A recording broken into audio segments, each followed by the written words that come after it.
Vamos a hablar acerca de si el manuscrito Voynich es verdadero o es una estafa en función del supuesto lenguaje en que está escrito.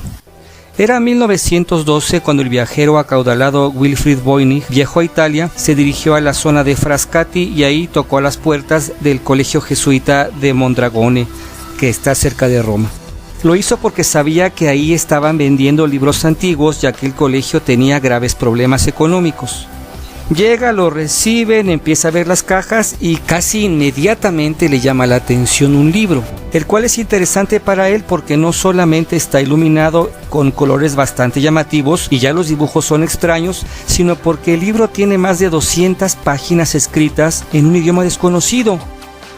Al revisarlo en el colegio encontró información acerca que el documento fue dejado en el colegio por Athanasius Kircher, quien lo hizo esperando que en el futuro alguien pudiera traducir lo que decía el documento, porque él había fracasado, así como también había fracasado Johannes de Tepenesch. Este último lo estudió en la biblioteca de Rodolfo II, emperador, quien fue propietario del libro. De vuelta a casa, Voynich tomó fotos del libro y los envió a criptógrafos, que son los especialistas en leer textos en clave. Ellos lo que hacen se llama descerrajar el código, que significa descifrarlo para poderlo leer en su versión original. Y se entendía que el libro estaba en clave porque efectivamente no pertenecía a ningún idioma conocido. Ningún criptógrafo pudo resolver el problema. Voynich también lo intentó con la ayuda de otro criptógrafo sin resultado. A su muerte, que fue en 1930, Voynich lo hereda a su viuda, la señora Ethel Lillian, quien lo deja a resguardo en un banco hasta su fallecimiento en 1960, y después de ello el libro fue subastado, recorrió varios propietarios y fue donado en 1969 a la Universidad de Yale, y ahí permanece actualmente custodiado en la Biblioteca Beinecke de manuscritos y libros raros. Lo han abordado otros especialistas, no siempre criptógrafos, algunos matemáticos, historiadores, aficionados e instituciones. Ya en la época de Internet han aparecido foros dirigidos a estudiar el Voynich, y el más importante, el puntero, es el proyecto EBMT, son las siglas de transcripción del manuscrito Voynich Europea. Este grupo ha hecho lo que otros han intentado con mayor éxito o difusión, que es la transcripción. Toman las letras del Voynich y lo transcriben al alfabeto latino para poderlo leer, y así se obtiene una imagen como la siguiente. La pregunta con el Voynich es ¿qué dice? La respuesta obviamente depende de si el idioma que contiene es verdadero o es falso. Todo lo que hemos visto hasta ahora parte de la premisa de que es un idioma verdadero, de que está en clave, de que se puede descerrajar el código y se puede entender. Vamos a ver ahora el otro enfoque. Partamos de la premisa de que es falso, que no es un idioma, que sus palabras no significan nada, que no está en código. Si nosotros encontramos los elementos suficientes para demostrar que es una estafa, entonces nos encontramos un paso más allá de quienes creen que es verdadero. De hecho, estaríamos demostrando que el manuscrito es una falsedad, que es una impostura. Pero demos el beneficio de la duda, digamos que sí puede ser un idioma y a la vez veamos el tema de que sea falso. ¿Cómo podemos englobar estas posibilidades? Habría tres elementos. Uno sería intentar hacer pasar un galimatías como lenguaje, otro sería crear un idioma artificial y la última sería simularlo por medios que podemos llamar mecánicos. Un galimatías sería escribir al azar.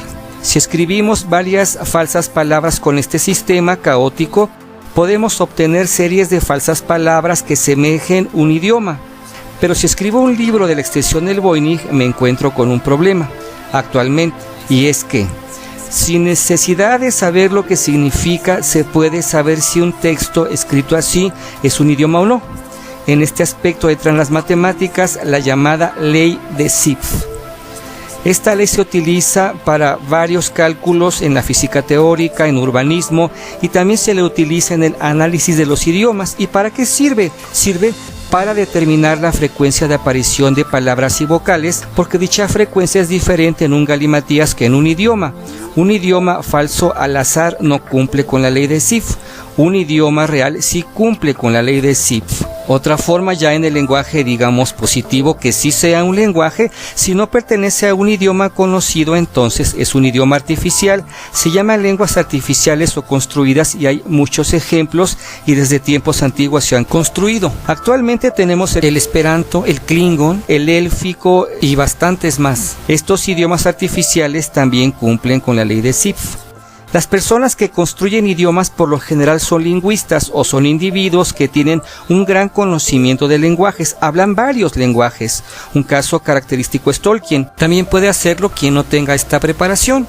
Vamos a poner un ejemplo. Digamos que yo aquí ahora quiero crear los inicios de una lengua artificial. Debería empezar por yo, tú, él, nosotros, ustedes, ellos y después construir por lo menos los inicios de la gramática que usaré para decir lo que me interese, aunque deje temas al aire o elementos por construir. Puedo hacer una base para decir, por ejemplo, vine a tu casa, nos divertimos hasta el amanecer. Eso puede llevar a esto.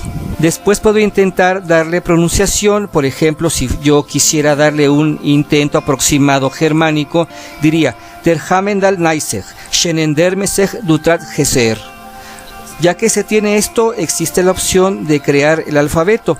Cada letra se va cambiando por un grafismo inventado o tomado de otra fuente y así se va dando más consistencia. Para hacerlo más complejo se pueden incorporar diptongos, pronunciaciones. Lo que acabo de escribir, modificado esos grafismos, se puede colocar exactamente como lo siguiente. La última forma es elaborar el lenguaje por medios que llamo mecánicos. No es un lenguaje, sus palabras no significan nada, pero tiene dos beneficios para quien quiere hacer una estafa. Uno es que se evita el trabajo de construir un lenguaje. El segundo es que se evita el trabajo pesadísimo y confuso de estar escribiendo galimatías. Tercero, el sistema mecánico ofrece una rutina, un sistema de estar generando palabras falsas con tiempo y constancia relativamente fácil. Un beneficio añadido ya en nuestros días es que algo construido así, aunque no sea un idioma artificial, cumple con la ley de Zipf. Si se le estudia matemáticamente, pasa por un lenguaje también verdadero.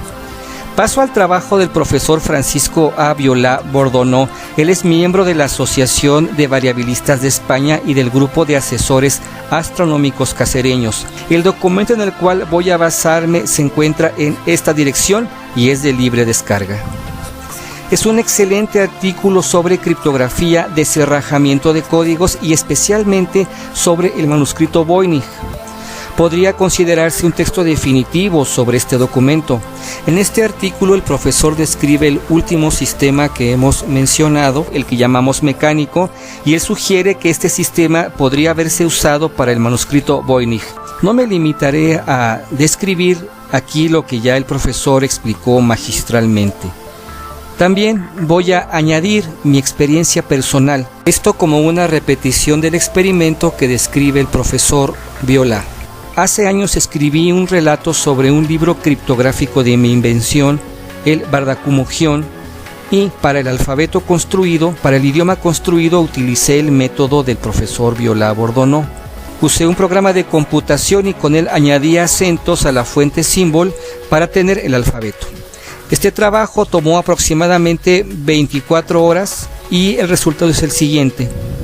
A la izquierda se ve el Bardacumogés y a la derecha la transcripción al alfabeto latino, con los puntos para separar palabras como lo usa el EVA. Finalmente, escribí al profesor, a quien le comenté mi experimentación y él me dijo que era correcto, que esa es la idea. Muy bien. Si esto se analiza, cumple con la ley de Zipf, al igual que el manuscrito Voynich. La frecuencia es importante para la ley de Zipf porque recordemos que esta ley determina si es un lenguaje verdadero o es un lenguaje falso. Pero como vamos a ver a continuación, aún un lenguaje creado mecánicamente cumple con la ley de Zipf y la clave es la frecuencia.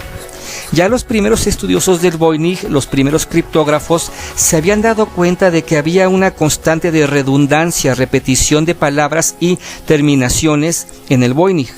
Las terminaciones más frecuentes del Voynich son Ain, Eoei, Odal, Ar, Ir, Ei. Y tiene las raíces Sh, che y que. Tomo de la página 11 el siguiente cuadro. Estas son varias palabras del Voynich que están divididas en sus componentes. Y ahí vemos constantemente la repetición ahí, y hay más repeticiones. Hay palabras más largas y no solamente se van a dividir en dos componentes, sino en tres. Tenemos una raíz, un intermedio y una terminación. El sistema que se describe es el siguiente. Se deben recortar 3 discos concéntricos, cada uno de menor tamaño que el anterior. El más grande se coloca primero, después el de menor tamaño y al final el menor. Se hace un orificio en el centro, se le clava a una tabla de manera que puedan jugar, que se puedan girar. Y como ya podrán suponer, este movimiento nos permite hacer combinaciones con los elementos de la palabra para ir formando varias palabras: la raíz, el intermedio, la terminación. Dejamos en este momento al profesor Viola Bordonó y proseguimos. Las escribo conforme las obtengo, y una vez al cabo de 2 o 3 meses, donde ya reuní un buen número de páginas, lo que hago es cambiar esto al alfabeto que inventé. Este sistema responde a la pregunta que se hizo uno de los analistas, el profesor Rogue, quien dice: el texto, el Voynich, muestra una desacostumbrada alta tasa de regularidad. Con eso termina su comentario el profesor. Llamo su atención sobre esta última parte que dijo el analista, que cree que el Voynich es verdadero. Él dice: hay numerosas regularidades en la estructura interna de los vocablos. Exacto. Esta regularidad se debe a que, aunque haya una gran gama de combinaciones posibles, finalmente es un conjunto bastante estrecho, por lo cual se va a generar las repeticiones que tanto extrañan a los analistas, pero que por otra parte van a generar también estas gráficas que dan la impresión de que nos encontramos ante un lenguaje verdadero. Como es un sistema cerrado, existe esta constante y esta variación también característica de los lenguajes verdaderos. Pero es una simulación, es una copia, es un efecto añadido. En resumen, el sistema Voynich no se obtiene por sistemas criptográficos como la rejilla de Cardano, así que el manuscrito Voynich no es un galismatías, tampoco es un lenguaje construido y tampoco es un texto que se encuentre en clave criptográfica. Es una serie de elementos, de 3 elementos en diferentes combinaciones, que en un grado bastante extendido permiten obtener variadas palabras, pero que también, por su misma limitación, van a conducir a las frecuentes repeticiones que se encuentran en este documento. Un galimatías es un sistema de azar. El sistema de los discos es un sistema de azar controlado, de caos controlado, del que van a derivar las peculiaridades matemáticas. Si hiciéramos este mismo sistema con las mismas partículas del Voynich, volveríamos a escribir un texto como el Voynich y seguramente al cabo de un tiempo breve incluso las mismas palabras. El Voynich es una estafa. Se hizo este libro y se vendió carísimo al emperador Rodolfo II, y se le estafó porque este emperador era una víctima propicia, ya que era creyente ferviente del ocultismo, la alquimia y todo aquello que sonara novedoso y misterioso. Conviene aprender de este caso para prevenirnos. La sensación de misterio, de enigma, que nos invita a creer, a pensar si es posible, tiene una base meramente mecánica. La oscuridad en que está envuelta es algo que apoya el supuesto misterio y verdad de este manuscrito. Si usted entonces, en resumen, corta sus discos, escribe raíz, medio y terminación, los hace girar al azar, transcribe lo que aparece, obtiene las palabras, inventa su alfabeto, lo transcribe a este y ya tiene usted su lenguaje Voynich. Gracias.